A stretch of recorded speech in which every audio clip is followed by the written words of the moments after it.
The scratching started 3 nights ago.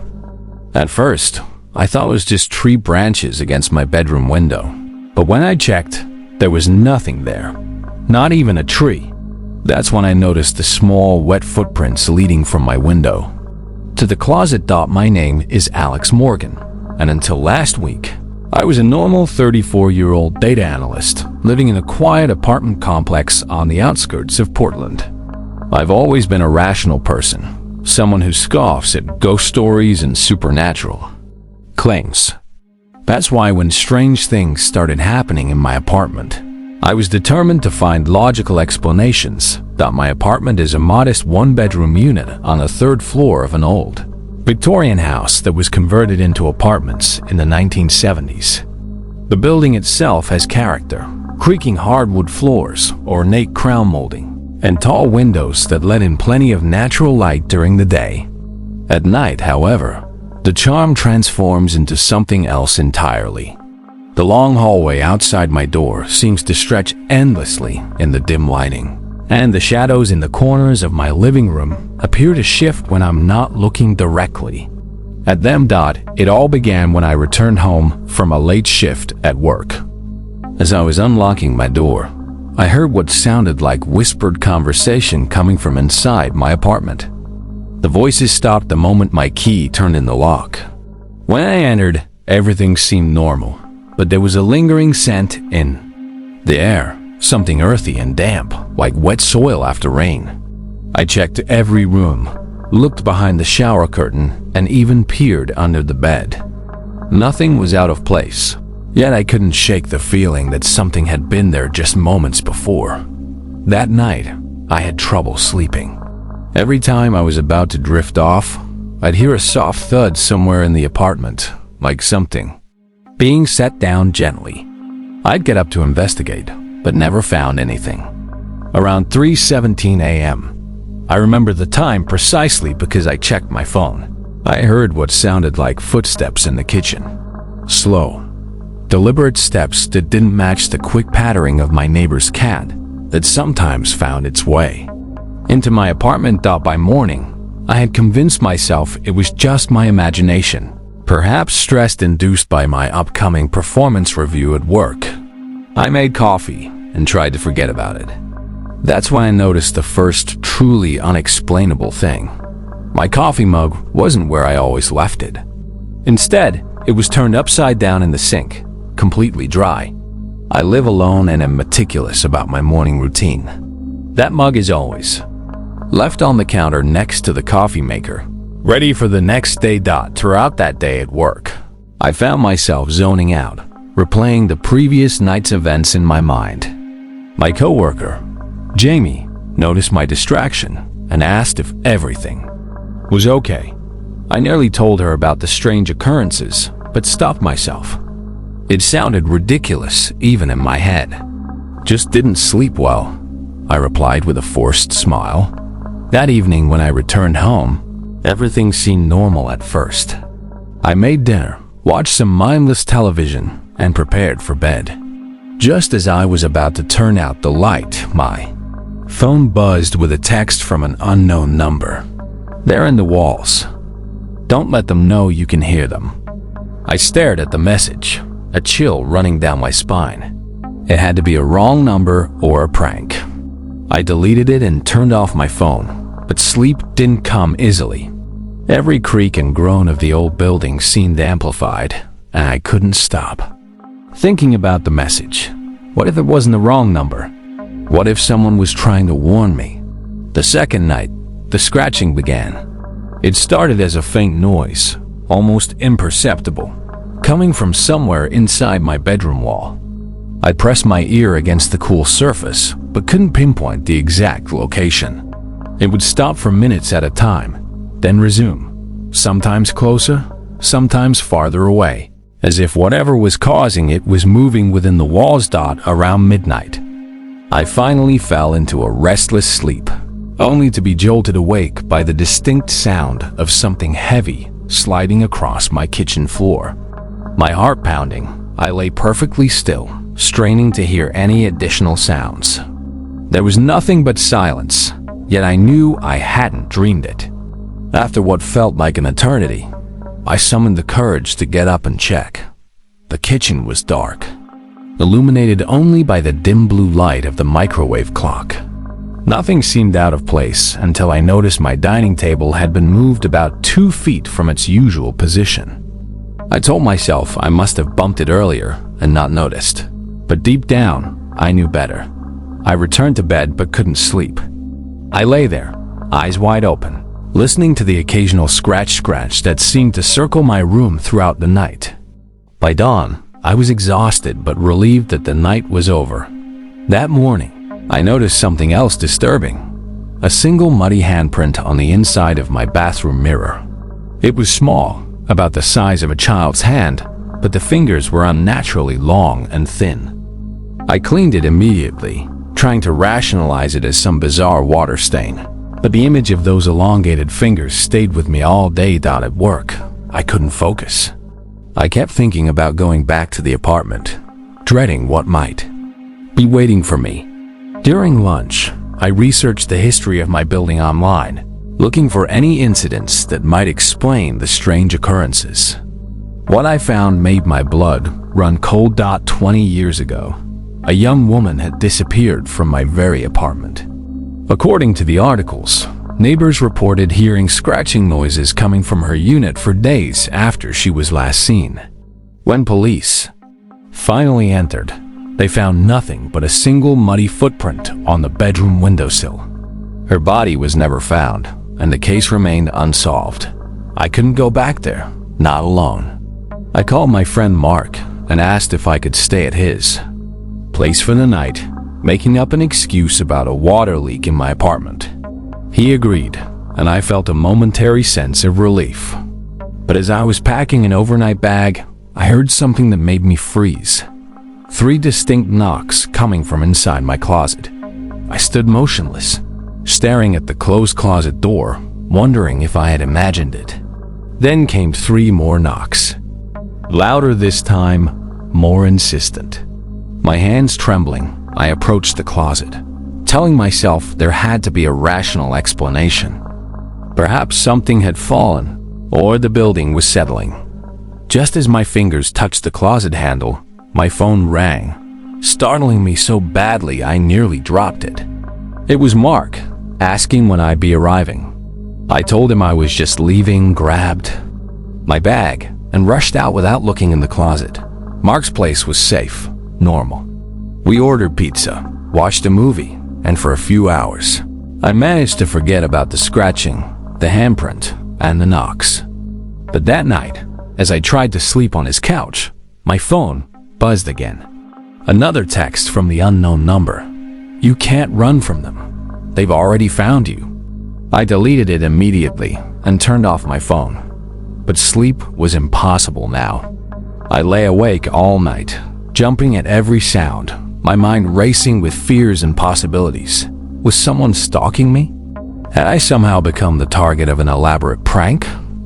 Or was something supernatural happening in my apartment? By morning, I had convinced myself to be rational.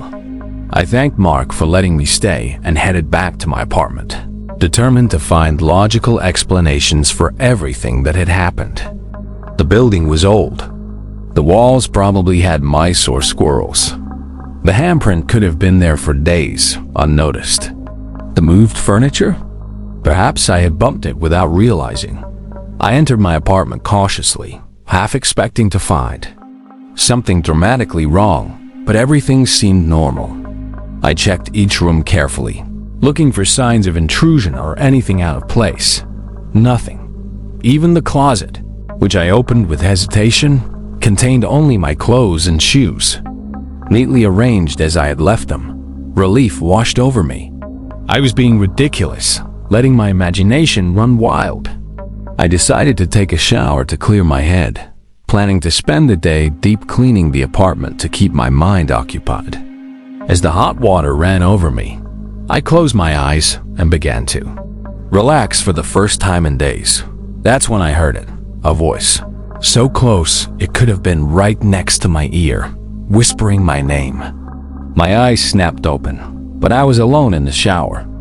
The bathroom door was still closed, the curtain undisturbed.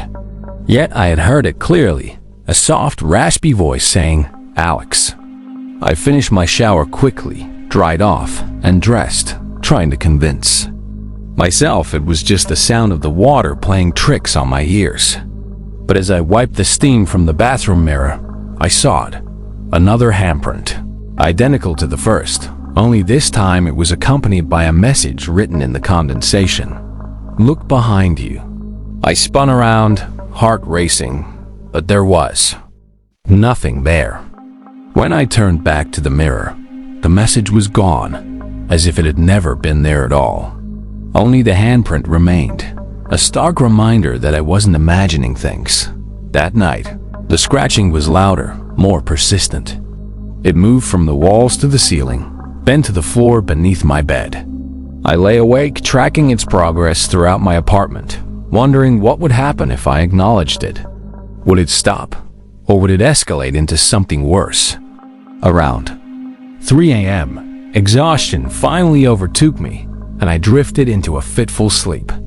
I dreamed of a small figure standing at the foot of my bed, watching me with eyes that reflected light like a cat's. It had the body of a child but moved with unnatural, jerky motions, like a puppet controlled by unseen strings. I woke with a start, certain someone was in my room. The digital clock on my nightstand read 3:33 a.m. The scratching had stopped, replaced by a heavy silence that seemed to press against my ears. Then I heard it, the sound of breathing that wasn't my own, coming from somewhere very close. Slowly, I reached for my phone on the nightstand, planning to use its flashlight. But as my fingers touched the cool metal, my hand brushed against something else, something warm and slightly damp. I recoiled instantly. A scream caught in my throat. In one desperate movement, I lunged for the lamp and switched it on. Then, sudden light revealed my empty hand, my empty room. But there, on my nightstand where my phone should have been, was a small puddle of water. And my phone was now on the other side of the room, placed neatly in the center of my desk. I didn't sleep again that night. I sat up in bed, lamp on, watching the corners of my room until dawn broke. When morning finally came, I called in sick to work and began researching in earnest. I needed to know what was happening in my apartment. I started with the building's history, digging deeper than my previous cursory search. The Victorian house had been built in 1887 by a wealthy merchant who died under mysterious circumstances. Some accounts suggested suicide, others hinted at foul play. After his death, the house changed hands several times before being converted into apartments. There were other incidents besides the disappearance I'd already discovered. In 1993, a tenant had jumped from his third-floor window, my floor, claiming something was trying to pull him into the walls. In 2005, another resident was found catatonic in her bathroom, staring at the mirror and whispering the same phrase over and over. They're coming through. As I read these accounts, a pattern emerged. All the incidents occurred in apartments on the third floor. All involved some form of scratching or knocking, and all happened during the last week of October. This very week, my research was interrupted by a knock at my door. Through the peephole, I saw my landlord, Mr. Erickson, an elderly man who rarely visited tenants unless there was a problem. I opened the door cautiously. "Good morning, Alex," he said, his voice unusually somber. "I wanted to check if everything's all right with your apartment. Mrs. Loring downstairs mentioned hearing noises coming from up here." "What kind of noises?" I asked, though I already knew the answer. He shifted uncomfortably. "Scratching," she said, "and footsteps, like someone pacing all night." I hadn't been pacing. I'd been in bed, listening to those same sounds. "Everything's fine," I lied. "I've been having trouble sleeping, that's all." He nodded, but his eyes held something. Concern? Fear? "Well, if you need anything..." Though I should mention, I'll be out of town for the next few days. Family emergency. After he left, I couldn't shake the feeling that he knew something. He wasn't telling me. Why check on the apartment now, after 3 days of strange occurrences? And why mention he'd be away, as if warning me I'd be on my own? That afternoon, I decided to visit Mrs. Loring, the downstairs neighbor who had complained. She was a widow in her 70s who had lived in the building longer than anyone else. If anyone knew its secrets, it would be her. She invited me in for tea, seeming unsurprised by my visit. Her apartment was cluttered but cozy, filled with books and old photographs. As she poured the tea, her hands trembled slightly. "You're hearing them too, aren't you?" she asked without preamble. The scratching, the whispers. They always come this time of year. I felt a chill that had nothing to do with the temperature. "What are they?" She set down her teacup. "I don't know what they are. Only that they want something. Something they lost a long time ago." "What do they want?" I pressed. She looked at me with sad eyes. "A way out. A way through." "Through what?" "The barrier," she whispered, "between their world and ours. It thins this time of year, you see. And in certain places, like this building, it's weaker than others." I wanted to dismiss her words as the ramblings of a lonely old woman. But after what I'd experienced, I couldn't. "Has anyone ever seen them?" She nodded slowly. "Those who do don't tend to stay in the building long afterward. Or sometimes they stay forever. Just not in any way you'd recognize as living." When I returned to my apartment, it felt different somehow, as if the air itself had changed while I was gone. It was colder, heavier, charged with a presence I couldn't see but could definitely feel. I spent the remainder of the day researching ways to protect myself. Salt lines at the doors and windows. Iron nails in the corners of rooms. Protective symbols drawn on paper and placed throughout the apartment. I felt ridiculous doing these things, but my fear outweighed my skepticism. As night fell, I prepared myself for what might come. I had set up a voice recorder on my phone, hoping to capture any sounds that might occur. I also positioned my laptop to record video of my bedroom while I slept. If something was happening, I wanted proof for others. Yes, but mostly for myself, to confirm I wasn't losing my mind. The scratching began earlier that night, around 10 p.m., just as I was getting ready for bed. It was more aggressive than before, moving rapidly from one wall to another, sometimes stopping directly behind where I stood. I spoke to it, asking what it wanted, but received no response except for more frantic scratching. Around midnight, the power went out. I fumbled for my phone to use as a flashlight, only to find it was dead despite being fully charged minutes earlier. The darkness was absolute, the kind that seems to have weight and substance. That's when I heard the closet door creak open, frozen in place. I strained my eyes to see in the darkness, but could make out nothing. The scratching had stopped, replaced by a heavy silence that was somehow worse. Then came the sound of something moving across my bedroom floor. Not footsteps exactly, but a dragging, sliding noise as if something heavy was being pulled inch by inch toward my bed.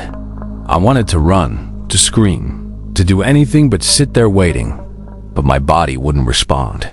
It was as if the darkness itself was holding me in place. The dragging sound continued, getting closer, and with it came that earthy, damp smell I had noticed the first night. Then I felt it, something cold and wet brushing against my ankle. I kicked reflexively and heard a low, guttural sound that was neither human nor animal. The touch came again, this time wrapping around my ankle, tugging gently but insistently. With a surge of adrenaline, I broke free from my paralysis and launched myself off the bed, stumbling blindly toward where I thought the door should be. I collided with my dresser instead, sending items crashing to the floor. The noise seemed to startle whatever was in my room. I heard a rapid retreating movement back toward the closet door, just as suddenly as it had gone out. The power returned. Light flooded the room, revealing my empty bedroom. The closet door stood open, but nothing was inside except my clothes. On the floor, however, was a trail of what looked like wet footprints leading from the closet to my bed, then back again. As I watched, they began to evaporate, disappearing one by one until only dampness remained. I spent the rest of that night sitting in my living room with every light on, waiting for dawn. When morning finally came, I checked my phone and laptop, hoping the recordings would provide some evidence of what had happened. The voice recorder had captured nothing but static, with occasional breaks that might have been words but were too distorted to make out. The video from my laptop showed me sleeping peacefully for about an hour. Then the screen went black at exactly midnight, when the power had gone out. But there was one frame, just before the screen went dark, that made my blood freeze. Standing next to my bed, barely visible in the low light, was the silhouette of what appeared to be a small person. The figure was blurred, as if it was moving quickly when the frame was captured, but its outline was unmistakable. The small body, the elongated arms, the unnaturally large head. I couldn't stay in the apartment any longer. I packed a bag with essentials, planning to check into a hotel until I could figure out a more permanent solution. As I was leaving, my landlord called. He sounded distressed. "Alex, I'm sorry to bother you, but have you seen Mrs. Loring today? Her daughter's been trying to reach her since yesterday evening, and she's not answering her door or phone." I felt a sinking feeling in my stomach. I saw her yesterday afternoon. We had tea in her apartment. There was a long pause. "That's not possible, Alex. Mrs. Loring has been in the hospital for the past week. She fell and broke her hip last Sunday." The phone slipped from my hand, clattering to the floor. If Mrs. Loring had been in the hospital since Sunday, then who or what had I had tea with yesterday? Who had told me about the barrier between worlds growing thin? About things wanting a way through? With trembling hands, I picked up my phone and told Mr. Erickson I needed to go, that I'd call him back. I had to get out of the building immediately. I grabbed my bag and rushed toward the door, only to find it wouldn't open. The knob turned, but it was as if something on the other side was holding it shut. I tried the windows next, but they too seemed sealed, though I could see no lock or obstruction. In growing panic, I pulled out my phone to call for help, but there was no signal, no Wi-Fi either. It was as if my apartment had been completely cut off from the outside world. The scratching started again, but not from the walls this time. It was coming from the other side of my front door. Slow, deliberate scratches that formed a rhythm almost like words. After a moment, I realized that's exactly what it was. Someone or something was spelling out a message. I pressed my ear to the door, trying to decipher the pattern. 3 quick scratches followed by a pause, then 4 more, another pause. It continued like this, and slowly I began to understand. What was being communicated? A name. My name. The temperature in the apartment plummeted suddenly, my breath visible in front of me. The scratching stopped, replaced by 3 distinct knocks. Then came a voice from the other side of the door. The same raspy whisper I had heard in the shower, only louder now, more confident. "Alex," it called. "Let us in, Alex. We've been waiting so long." "You're already in," I answered, my voice barely a whisper. A soft laugh responded, chilling in its childlike quality. "Not completely. Not yet. We need a way through, Alex. A vessel." "You." The door handle began to turn slowly, though I had locked it from the inside. I backed away, looking desperately for something to use as a weapon or a barricade. The door opened just a crack, and through that narrow space, I could see not the hallway of my apartment building, but darkness. A darkness so completed seemed to swallow the light from my apartment, and in that darkness, eyes. Dozens of reflective eyes at various heights, blinking slowly, watching me with hungry anticipation. The door began to open wider, and I caught glimpses of what waited. Behind it, pale, elongated limbs, glistening, translucent skin, mouths that opened too wide, revealing too many teeth. They were pressing forward, eager to come through, but something was still holding them back, some invisible barrier that they couldn't quite breach on their own. "Let us in," the raspy voice repeated, now a chorus of whispers. "Invite us in, Alex." Instead, I slammed my body against the door, forcing it shut. The resistance was immense, like pushing against a powerful current, but slowly the door closed. The moment it clicked shut, the pressure disappeared, as if whatever had been on the other side had vanished. But I knew better. They were still there, waiting, and they wouldn't leave until they got what they wanted, a way through. A vessel. I barricaded the door with furniture, then did the same to the windows and even the closet. I checked my phone again. Still, no signal.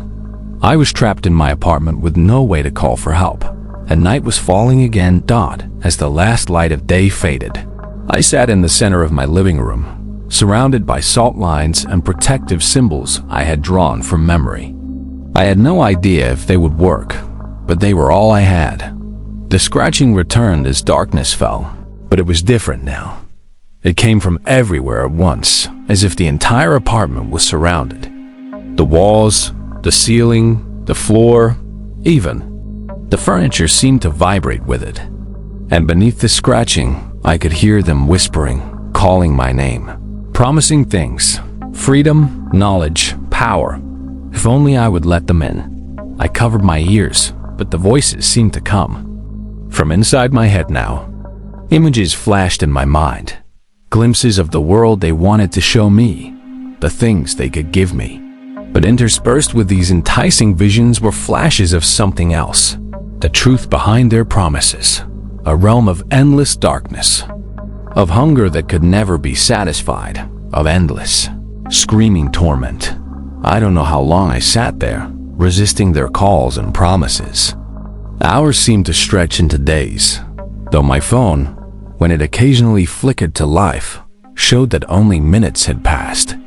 Time itself seemed distorted, stretched thin like the barrier they were trying to breach. The scratching grew louder, more frantic.